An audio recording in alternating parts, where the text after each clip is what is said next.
Train से मुझे कुछ बदमाशों ने, मैं वॉलीबॉल चैंपियन भी रह चुकी हूँ, 2011 में चलती ट्रेन से मुझे बदमाशों ने एक गोल्ड चेन पहनी थी, चलती ट्रेन से मुझे उठा के बाहर फेंक दिया था। लखनऊ से दिल्ली आ रही थी मैं। कंपार्टमेंट में बहुत सारे, जनरल कंपार्टमेंट था, बहुत सारे लोग थे, किसी ने मना नहीं किया। एक प्लेयर का जो स्पिरिट होता है वो अपने आप, जब कोई छीनने की कोशिश करता कुछ भी, वो देता नहीं है। तो मेरे में भी था, मैंने मना किया और उन्होंने मुझे चलती ट्रेन से वो 4-5 ने उन्होंने बाहर फेंका। दुर्भाग्य ये था कि उसी समय दूसरी ट्रैक से ट्रेन आई और मैं उस ट्रेन में टकराई, फिर नीचे गिरी, दोनों ट्रेनें निकल गईं।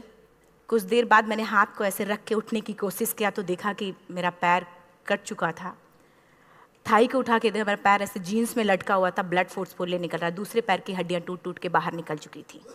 पूरी रात मैं चिल्लाती रही ट्रैक पे, छोटे छोटे पत्थर होते ऐसे चिल्लाती रही कि कोई बचा ले, कोई नहीं आया बचाने। और जब पूरी रात चिल्लाते चिल्लाते इतना कि मुझे दिखाई भी देना बंद हो गया, जब ट्रेन आता था तो वाइब्रेट होता था। इतना ही नहीं, फ्री का इन्विटेशन भी लोगों को मिल गया था, कुछ लोगों को। ट्रैक पे आपने ट्रेन की ट्रैक पे छोटे छोटे चूहे देखे होंगे, मेरे कटे हुए पैर पे आग के मेरे पैर कुतर रहे थे।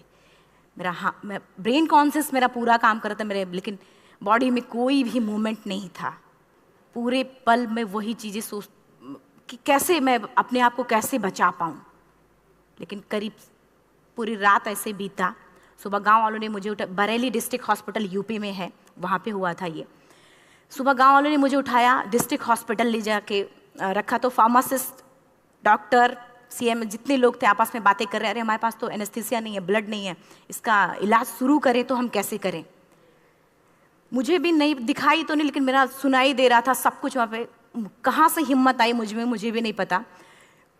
मैंने बोला वहाँ पे कि सर जब मेरा पूरा पैर कटा, तब मैंने इतनी देर रेलवे ट्रैक पे थी, मैं उस चीज़ को बर्दाश्त किया, तो अभी तो आप मेरे अच्छे के लिए मेरे पैर काटेंगे। शायद आपको यकीन नहीं होगा, या फिर कभी आप लोगों ने ये चीज़ नहीं देखी, कोई डॉक्टर या फार्मासिस्ट अपना ब्लड दे के किसी पेशेंट को बचाया। मेरी इस बात को सुनने के बाद वहाँ के डॉक्टर और फार्मासिस्ट दोनों ने एक एक यूनिट ब्लड दिया और मेरे पैर को बिना एनेस्थीसिया अलग कर दिया गया। आज भी मैं उस दर्द को महसूस करती हूँ। जब भी मैं जब बोलती हूँ तब मैं वो चीज़ें महसूस करती हूँ। उसके बाद जब बात मीडिया में आई, लोगों को पता चला कि रिमा नेशनल प्लेयर है, KGMC king George medical college Lucknow में एडमिट करा, लखनऊ से फिर sport minister, AIIMS trauma centre Delhi. तब तक सब ठीक ठाक चल रहा था, प्लेयर होने की वजह से अच्छा ट्रीटमेंट मिलना शुरू हुआ। करीब 4 महीने मैं एम्स में रही। एम्स में रहने के बाद जब मैं थोड़ा ठीक हुई, करीब 25 दिन बाद जब ठीक हुई, न्यूज़पेपर में गोल गोल लिख के आ रहे कि अरुणिमा के पास टिकट नहीं था, अरुणिमा ट्रेन से कूद गई। उसका खंडन किया घर वालों ने, फिर बोला कि अरुणिमा सुसाइड करने गई थी। जिस लड़की का शरीर का एक अंग कट चुका, पूरी जिंदगी का पता नहीं कि व्हील चेयर है, बैसाखी या पता, यहाँ तक कि मेरे स्पाइन में 3 फ्रैक्चर था, मुझे ये भी नहीं पता था कि मैं बेड से उठ भी पाऊंगी कि नहीं। अंदाजा लगाया जा सकता, सिर्फ अंदाजा लगाया जा सकता है कि उसकी दिलो दिमाग पे क्या चल रहा होगा, उस परिवार की क्या स्थिति रही होगी जब जिस परिवार की एक यंग एज लड़की का इस तरीके का सिचुएशन हुआ हो। फिर भी कहते हैं कि जहाँ चाह होती वहाँ राह मिली जाती है। एम्स के हॉस्पिटल के बेड पे मैंने डिसाइड किया, क्योंकि अपनी बातें हम चिल्ला चिल्ला के करें, वो सिस्टम की इतनी हाई लेवल की बातें हो रही थी कि हम एक मध्यम वर्गीय फैमिली से थे, हम अपनी बातें चिल्ला चिल्ला के कह रहे थे, लेकिन कोई नहीं सुन रहा था। लेकिन कहते हैं मैंने अपने दिल, दिमाग, अंतरात्मा से ये चीज़ सोच लिया कि ठीक है, आज आपका दिन है, जितना चाहो बोल लो, एक दिन तो मेरा दिन आने वाला, मैं प्रूफ कर दूंगी कि मैं क्या हूँ, मैं क्या थी, ये मैं प्रूफ कर दूंगी। हॉस्पिटल के बेड पे डिसाइड किया वॉलीबॉल नहीं, लाइफ का सबसे टफ गेम करना है, तब मैंने माउंटेनिंग चुना। जब मैंने माउंटेनिंग कहने और करने में बहुत फ़र्क होता है। जब मैंने माउंटेनिंग की बात सोची और लोगों के सामने, सबसे बड़ी चीज़ थी सही गाइडेंस में ट्रेनिंग लेना, दूसरा स्पॉन्सरशिप। इतना बड़ा एक साथ तो मैंने 40 से 50 लाख मैंने वाकई में कभी नहीं देखे थे पहले। मेरे लिए बहुत बड़ी चीज़ थी वो इकट्ठा कर पाना। जब मैंने लोगों के सामने रखा कि मैं माउंटेनिंग करना चाहती हूँ, एवरेस्ट के लिए मुझे ट्राई करना है, हर किसी ने मुझे बोला कि क्या है, पागल हो चुकी हो क्या, तुम्हारा दिमाग खराब हो चुका, तुम कभी नहीं कर सकती माउंटेनिंग। एक पैर आर्टिफिशियल है, दूसरे में रॉड है, और तुम्हारा दिमाग खराब है, स्पाइन में भी फ्रैक्चर है, तुम पागल होगे, चुपचाप कोई नौकरी करो, जीवन यापन करो। क्योंकि लोगों का सबसे बड़ा प्रॉब्लम ये होता, लोग फिजिकल देखते, पैरों को मेरी अंतरात्मा में क्या चल रहा था वो तो किसी को पता ही नहीं था। मुझे लगता है कि आज यहाँ पे मैं भी सुबह से देख रही हूँ, इतने अच्छी अच्छी चीज़ें मैंने सीखी यहाँ पे। बहुत बड़े बड़े स्पीकर को शायद आप लोगों ने भी सुना, आज मैं भी आपको यहाँ पे कि चाहे जितना मोटिवेट करूँ, चाहे जितना चीज़ें मैं बताऊँ, लेकिन मुझे लगता है सबसे बड़ा मोटिवेटर कौन होता? आप खुद। जिस दिन किसी भी लक्ष्य के प्रति आपकी अंतरात्मा जाग गई, आपको कोई नहीं रोक सकता उस लक्ष्य को पाने में। ये मैं किताब से बातें नहीं बोल रही हूँ, ये मैं एक एक पल मैंने ये मैं कोई भी किताब की बातें नहीं, एक एक पल आज जो मेरा 26 साल का एक्सपीरियंस है वो मैं बता रही हूँ सिर्फ आपको। उसके बाद किसी तरीके से मैनेज किया मैंने। भाई साहब, मेरा परिवार मेरा बैकबोन था। परिवार ने मुझे, भाई साहब ने मुझे कहा कि मैडम बछेंद्री पाल जिन्होंने 1984 में एवरेस्ट समिट का, उनसे मिलते हैं, वो जरूर कुछ ना कुछ करेंगे। हॉस्पिटल से निकलने के बाद मेरे राइट लेग में स्टिचेस लगी थी। मैंने डायरेक्टली घर जाने की बजाय, जब लोग ये सोचते हैं कि मुझे अपना जीवन यापन कैसे करना है, जब लोग ये सोचते हैं कि मुझे अपनी ज़िंदगी के, मेरे दिमाग में सिर्फ 2 चीज़ें चल रही थी, मुझे इनका जवाब कैसे देना है और एवरेस्ट समिट कैसे करना है। फर्स्ट तुरंत गए बछेंद्री मैम के पास। जब मिले, मैम ने फर्स्ट टाइम जब मुझे देखा तो उन्होंने कहा, अरुणिमा, उनकी आंखों में आंसू आ गए। उन्होंने बोला, अरुणिमा, तूने ऐसी हालात में एवरेस्ट जैसे दुरूह पहाड़ के बारे में सोचा तो तूने अपने अंदर तो एवरेस्ट फतह कर लिया, अब तो सिर्फ लोगों के लिए। मेरे परिवार को छोड़ के बाहर की पहली ऐसी महिला थी जिन्होंने मुझ पे भरोसा किया था कि हाँ अरुणिमा, तुम कर सकती हो। मेरे लिए वही बहुत बड़ी चीज़ थी। प्लानिंग भी कर ली, मैम भी मिल गई, सब हो गया, लेकिन जब उतरते हैं फील्ड में तब पता चलता कि हम क्या हैं। रोड हेड से मैं पहुंच गई। मैडम ने कहा कि ठीक है, तुम्हारे कहने, तुम्हारे सोचने से कुछ नहीं होगा अरुणिमा, प्रूफ करो कि कर सकती हो। मैंने कहा बस एक मौका चाहिए मुझे। वाकई में जब मैं माउंटेन में पहुंची, रोड हेड से बेस कैंप लोगों को 2 मिनट लगता था, मुझे 3-3 घंटे लगते थे, क्योंकि मेरे राइट लेग की हड्डियां भी नहीं जुड़ी थी। लेफ्ट मेरा आर्टिफिशियल लग चुका था, लेकिन स्टंप एकदम रेड, उसका मतलब घाव एकदम नए थे। मैं अगर पैर रखती थी तो मेरे पैर से जोर से अगर दबा देती थी तो पैर से मेरे ब्लड आने लगता था। सारे लोग नॉर्मल थे वहाँ पे। हर कोई ये बोलता कि एक पीक के लिए जाते थे तो हर कोई मुझे ये बोलता कि अरुणिमा, तुम धीरे धीरे आओ। मेरे दिमाग में हर बार यही बात चलती थी कि क्या है, मैंने एवरेस्ट का प्लान किया, मैं इनके बराबर भी नहीं चल पा रही हूँ। खुद से संकल्प लिया कि कोई बात नहीं, एक दिन ऐसा आएगा कि मैं इनसे पहले जाऊंगी। और आपको शायद यकीन ना हो, आने वाले 8 महीने बाद पूरा का पूरा वेट उठा के बेस कैंप से साथ निकलते और टॉप पे पहले पहुंचते। ऐसे करके देखते थे कि अरे ये लोग तो पीछे। खुशी होती थी। उससे भी ज़्यादा मुझे खुशी तब होना शुरू हुआ जब वो सारे लोग आके मुझसे ये पूछते, मैडम खाते क्या हो, बता दो। पैर नहीं है फिर भी कैसे चलते हो। उसके बाद पूरा मुझे स्पॉन्सरशिप मिला। मैं जब एवरेस्ट के लिए गई, मेरे लिए सबसे बड़ा, एवरेस्ट की जर्नी में मेरे सबसे बड़ा चैलेंज यही था कि दूसरे को समझा पाना। मैं नहीं समझा पाती कि भाई मैं कर सकती हूँ। जब मैं एवरेस्ट के लिए, शेरपा होता, शेरपा को जब ये बात पता चला कि मेरा प्रोस्थेटिक लेग है, आर्टिफिशियल लेग है, दूसरे में रॉड, बोला नहीं ले जा सकता, इसकी वजह से तो मेरी भी जान जाएगी।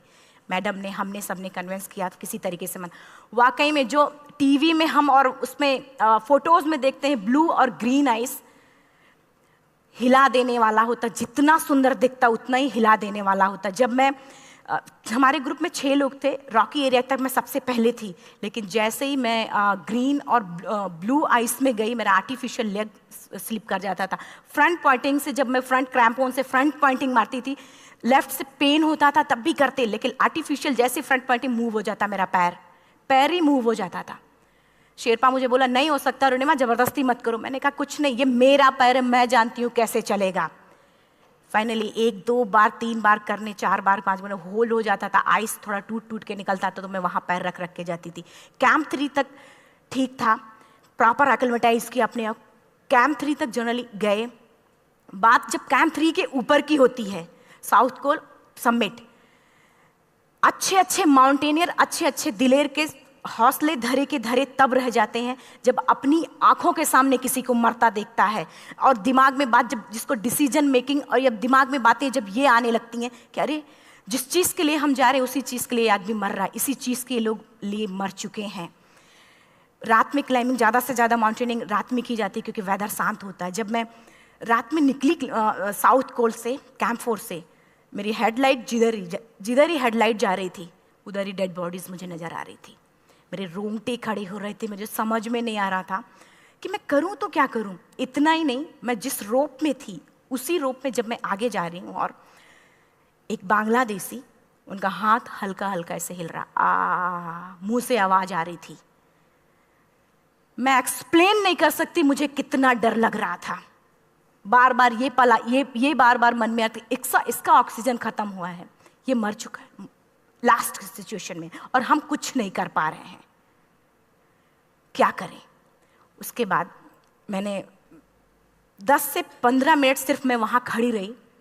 मैंने सिर्फ इतना बोला कि अगर आप सभी में से सभी ने एवरेस्ट सबमिट कर लिया तब तो ठीक है, अगर नहीं सबमिट किया है मैं सबके लिए एवरेस्ट सबमिट करूंगी और जिंदा वापस जाऊंगी। क्योंकि जैसा हम सोचते हैं हमारी बॉडी उसी तरीके से जनरेट करना शुरू करती है। मैंने डेड बॉडी, क्योंकि जा ही नहीं सकते थे किनारे से, उसी रोप में वो एंकर है, डेड बॉडी को लांगी और लांग के जाना शुरू किया। हिलेरी स्टेप साउथ समिट के करीब जब मैं खुद पहुंची, मेरे शेरपा ने एक जोर से झटका मुझे दिया कि अरुणिमा वापस चलो, तुम्हारा ऑक्सीजन खत्म हो रहा है। हिलेरी स्टेप के बाद एवरेस्ट समिट है, थोड़ा चलने के बाद एवरेस्ट समिट है। अगर कोई आपसे ये बोले, आप अपने टारगेट के इतने करीब हो, अगर कोई आपसे ये बोले कि अरुणिमा वापस चलो, कैसा लगता है। मैंने भी यही बोला, सर क्या बोल रहे हो आप, मैं नहीं जाऊंगी वापस।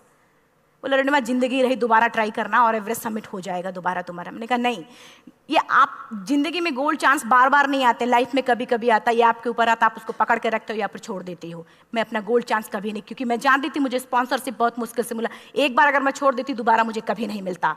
मैं बहुत अच्छी तरीके से जानती थी। मेरा फाइनली मुझे बछेंद्री मैम ने भी एक बार बात समझाई थी, मेरी माँ ने मुझे एक बात बताया था कि लाइफ में कभी कभी सिचुएशन ऐसी आती है जब सिर्फ आप अकेले होते हो, डिसीजन सिर्फ आपको लेना होता है। जहां पे भी होना, खड़े होकर हल्का सा पीछे मुड़कर देखना और ये सोचना कि आप एक एक कदम चल के यहां तक पहुंचे हो, सिर्फ अपना एक कदम आगे बढ़ाना, तुम देखना कुछ देर बाद तुम टॉप पे होगी। मेरे दिमाग में उनकी बातें वीडियो की तरह चल रही थी और सिर्फ एवरेस्ट का टॉप चल रहा था। मैंने शेरपा को पहले कन्विंस करने की कोशिश की कि भाई चल, कुछ नहीं होगा भाई चल। फाइनली जब वो नहीं माना, मैंने एक कदम आगे बढ़ाया, डिसीजन लिया कि नहीं, जाना ही जाना है। आगे बढ़े, करीब 1 से 1.5 घंटे बाद मैं टॉप पे थी। और इतना ही नहीं, आज भी मैं जितनी बार बोलती हूं उतनी बार मैं महसूस करती हूं, मेरे रोंगटे खड़े हो जाते हैं, मेरा दोनों हाथ ऊपर करके जोर जोर चिल्लाने का मन कर रहा, कितनी जोर से चिल्लाऊं कि सबको बता दूं कि आज मैं टॉप ऑफ द वर्ल्ड पे हूं। उन लोगों को बता दूं जो लोग ये सोचते हैं, लड़की, दूसरे विकलांग, तीसरे मिडिल क्लास में, जो लोग एक बार हार के फिर दोबारा लड़ना नहीं चाहते, जो लोग हारने के बाद सोचते हैं कि हम दोबारा कुछ कर नहीं सकते, उन लोगों को मैं चिल्ला चिल्ला के टॉप से बताना चाहती थी कि नहीं, आप सब कुछ कर सकते हो। सिर्फ एक सोच की विकलांगता, हैंडीकैप आदमी यहाँ से होता है, यहाँ से नहीं। अगर यहाँ से जो आदमी विकलांग है तो नॉर्मल आदमी भी विकलांग है, जो अगर यहाँ से विकलांग है। चिल्ला चिल्ला के मैं बताना चाहती थी। मैंने शेरपा से कहा कि आप एक फोटो खींच लो, क्योंकि सारे लोग फोटो, अपना नेशनल फ्लैग का जो वैल्यू होती है ना, वो जो हम कहीं बाहर होते हैं तो पता चलता है। मुझे भी बहुत खुशी हो रही थी, फ्लैग को हग किया और बोला फोटो खींचो। बोला पागल हो गई है, तेरा ऑक्सीजन कभी भी खत्म हो जाएगा, नीचे चल। नहीं, फोटो खींच लो। फोटो खींचा उसने। वो तो अगली बार इतना तेज गुस्सा हुआ, मैंने उसको बोला कि भाई वीडियो भी बना ले। 8848 की हाइट पे ऑक्सीजन खत्म हो रहा है, आज हम भी हंस रहे हैं आप लोगों के साथ क्योंकि यहाँ पूरा ऑक्सीजन है। और 8848 की हाइट पे जब मुझे शेरपा, कोई भी शेरपा को बोलेगा भाई वीडियो बना, तो परेशान हो जाएगा, पागल हो चुकी कि तुम मर जा, यहाँ मैं जा रहा हूँ नीचे। मैंने कहा नहीं, कुछ नहीं होगा, आप बनाओ वीडियो। किसी तरीके से मैं 4-5 पेयर बैटरी रख के लेके गई कि डिस्पोजल कैमरा, एक अलग कैमरा की, मतलब एक नहीं काम करेगा तो दूसरा करेगा, प्रॉपर प्लानिंग से। शायद आप लोग भी सोचो कि वाकई में लड़की को इतना बड़ा रिस्क लेने की क्या जरूरत थी, कि जिंदगी कभी भी जा सकती थी इसकी। लेकिन मैंने वो रिस्क लिया क्यों? क्योंकि मैं चाहती थी, कहीं ना कहीं से मेरे भी दिमाग में ये बात आ चुका था कि मैं जिंदा वापस ना जाऊं। मैं चाहती थी कि अगर मैं जिंदा ना जाऊं तो ये वीडियो मेरे इंडिया, शेरपा से मैंने यही बात बोली, ये वीडियो अगर मैं जिंदा नहीं जाती, ये वीडियो मेरे इंडिया पहुंचा देना, मेरे यूथ तक चला जाएगा। क्योंकि मैं चाहती थी कि 11 अप्रैल 2011 को मेरा एक्सीडेंट हुआ, 21 मई 2013 10:55 पे मैं टॉप ऑफ द वर्ल्ड पे थी। ऑलमोस्ट 1 से 2 साल के अंदर कैसे?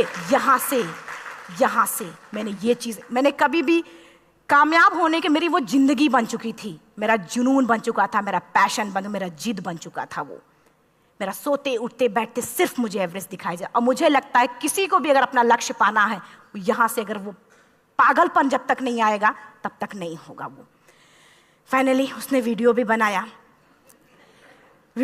आप बोल रहे फटाफट अरुणिमा नीचे भागो। जब मैं टॉप पे थी तो कुछ लोग और भी थे, लेकिन 10:55 पे मैंने एवरेस्ट समिट, 11 बजे के बाद अगर कोई अटैम्प्ट करने की कोशिश करता है उसको सुसाइड अटैम्प्ट बोलते हैं। जैसे ही मैं नीचे चलना शुरू की, मैंने कहा भाई हाँ चल नीचे चलते हैं। ज़्यादा से ज़्यादा मौतें नीचे आते वक्त होती हैं एवरेस्ट पे। जब मैं नीचे आ रही हूँ, थोड़ा दूर ही मैं नीचे चली थी, मेरा ऑक्सीजन पूरी तरीके से ख़त्म। सिर्फ अंदाज़ा लगाया सकता कि जब ऑक्सीजन ख़त्म हुआ क्या परिस्थिति रही होगी। मैं ऐसे नीचे गिर गई और शेरपा मुझे बोला कि अरुणिमा मुझे यकीन नहीं था कि तू एवरेस्ट सबमिट कर पाएगी, लेकिन फिर भी तूने किया। मैं चाहता हूँ कि अरुणिमा जिंदा चल, तू वापस उठ, खड़ी हो। मुझे खड़ा करने की वो कोशिश कर रहा था बार बार, मैं खड़ी नहीं हो पा रही थी, वाकई में दम ही नहीं था। लेकिन फिर भी कहते हैं कि जैसे हमारे नियम होते हैं वैसे ऊपर वाले के भी नियम हैं। उसकी लिस्ट में जब मेरा नाम नहीं है तो वो मुझे नहीं ले जा सकता। अगर दूसरी चीज़, मेरा कॉन्सेप्ट एकदम क्लियर हो चुका था। जब रेलवे ट्रैक पे मैं थी, रेलवे ट्रैक पे 7 घंटे में पड़ी थी, 49 ट्रेन अप डाउन हुई थी, तो मेरा कॉन्सेप्ट एकदम क्लियर हो चुका था। इसका मतलब है कि ऊपर वाले ने अगर मुझे कुछ बचाया है तो कुछ ना कुछ इतिहास रचने के लिए बचाया है। मैंने पॉजिटिव तरीके से सोचा।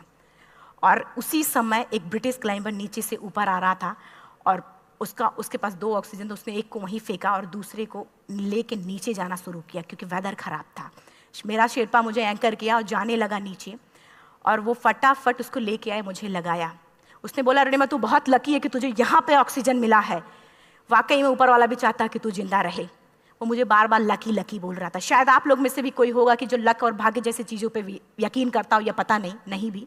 मैं किसी की भावनाओं को ठेस नहीं पहुंचाना चाहती, लेकिन मैं किसी भी चीज़ों पे भरोसा नहीं करती, क्योंकि मेरा मानना है कि लक भी उसी का साथ देता है जिसके अंदर जीतने का जज्बा है।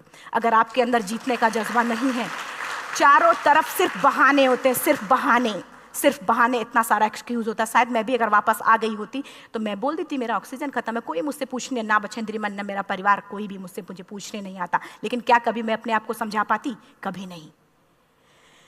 फाइनली जो भी था, लक भाग्य किस्मत में नीचे आ रही थी, बहुत खुश थी। माउंटेन, डेड बॉडीज, मेरा शेरपा, ये लोग थे। मैं किसी से शेयर भी नहीं कर पा रही थी कि अरे मैंने एवरेस्ट सबमिट किया, किसी से शेयर भी नहीं कर पा रहे थे। फटाफट मैंने नीचे हील मार मार के, हमारे से हील मार मार के नीचे आ रहे थे। एकाएक मेरा प्रोस्थेटिक लेग, पूरा का पूरा लेग ही निकल गया। -60 डिग्री तक टेम्परेचर डाउन हो जाता है एवरेस्ट पे। मेरा हाथ वगैरह ये सब ऐसे मूवमेंट, ऐसे मुड़ नहीं रहा था, ब्लड निकलने लगा था, ये सब यहाँ तक। मुझे शेरपा से मैं बोल रही हूँ कि ऑलरेडी मेरा पैर कटा हुआ है, अगर दिमाग में ये बात है कि मेरा हाथ भी काटना पड़ेगा, कैसा लगेगा मेरा दिमाग। क्योंकि ये ऐसा मूवमेंट, रेड 3 स्टेज होती हैं। रेड मेरा हो चुका था, रेड, ब्लैक, ब्लू, ब्लैक हो तो काटना पड़ेगा। तो बार बार मैं बोल रही हूँ शेरपा से कि भाई हाथ मेरा कुछ हो रहा है, इसमें मूवमेंट नहीं हो रहा है, यहाँ सबसे ब्लड हो रहा है। बोला अरुणिमा कुछ नहीं, जितना नीचे जाएंगे उतना अच्छा होगा। प्रोस्थेटिक लेग मेरा निकल चुका है, मैं रुकी हूँ, मेरा ऑक्सीजन चल रहा, बड़े मुश्किल से लक भाग्य किस्मत जो भी था मुझे मिला था। शेरपा मेरे आगे है, लास्ट मोमेंट तक वो मुझे बोलेगा, अगर वो मैं नहीं चलती वो मुझे छोड़ के चला जाए। गलती उसकी भी नहीं होती, क्योंकि वो क्या करे, क्लाइंबर की वजह से, या तो अपनी जान वो भी दी, गलती उसकी भी नहीं है। लास्ट में मेरी आंखों से आंसू निकलने लगा। मैंने सोचा क्या करूं अब, रोने अपने आप आंसू ने कहीं ना कहीं से आ ही जाता है। दूसरे पल मुझे समझ में आ गया कि रोने धोने से कुछ नहीं होगा। मैंने आंसू को पोंछा और रोप, जो मेरी रोप थी, रोप को पकड़ा, दूसरे हाथ से आर्टिफिशियल लेग को, पैर को घसीट घसीट के चलना शुरू हो गया, क्योंकि मेरे पास यही था। ये तो दूसरा था, गिव अप कर दो ही चीज़ थी। पैर को घसीट घसीट चलना शुरू हुआ। कुछ दूर नीचे चलने के आने के बाद रॉक था, उसमें घुसे, पैर को खोला, सही किया, फिर नीचे चलना। Camp 4 to summit to camp 4 3500 feet है, और इसमें टोटल जनरली लोग 16 से 17 घंटे में सबमिट कर लेते हैं। मुझे टोटल 28 घंटे लगे थे। हर माउंटेनियर, चाहे बाहर का या फिर इंडिया का, हर किसी ने ये मान लिया था कि अरुणिमा जिंदा वापस नहीं आएंगी। हर किसी ने ये चीज़ मान लिया था। लेकिन मुझे लगता, जब मैं वापस साउथ पोल पहुंची, जब मैं टेंट का जिप खोला, मैंने हर किसी ने कहा कि अरे तू यहाँ है, हम तो सब सोच लिए थे तू चली गई। हर किसी ने ये बोला था। फिर सब खुशी मना रहे थे हम सब। देखिए, ये सब बताने का मेरा सिर्फ एक मकसद था कि सब कुछ हम में है, हम जैसा चाहें वैसा कर सकते हैं। ऑलरेडी टाइम हो चुका है। मैं एक 4 लाइन की पंक्ति सिर्फ बोलूँगी। मैं एक्चुअली मेरा एम है कि मैं वर्ल्ड के जो कॉन्टिनेंट हैं, कॉन्टिनेंट के हाईएस्ट पीक समिट करूँ। एशिया का एवरेस्ट हो चुका है, अफ्रीका किलिमंजारो हो चुका है, यूरोप का एल्ब्रुस हो चुका है। 23 नवंबर को मैं जा रही हूँ ऑस्ट्रेलिया हाईएस्ट पीक के लिए। बस आप लोगों की गुड विशेस चाहिए। और 4 लाइन, अभी तो इस बाज की असली उड़ान बाकी है, अभी तो इस बाज की असली उड़ान बाकी है, अभी तो इस परिंदे का इम्तहान बाकी है, अभी अभी मैंने लांघा है समुद्रों को, अभी तो पूरा आसमान बाकी है। Thank you so much, thank you.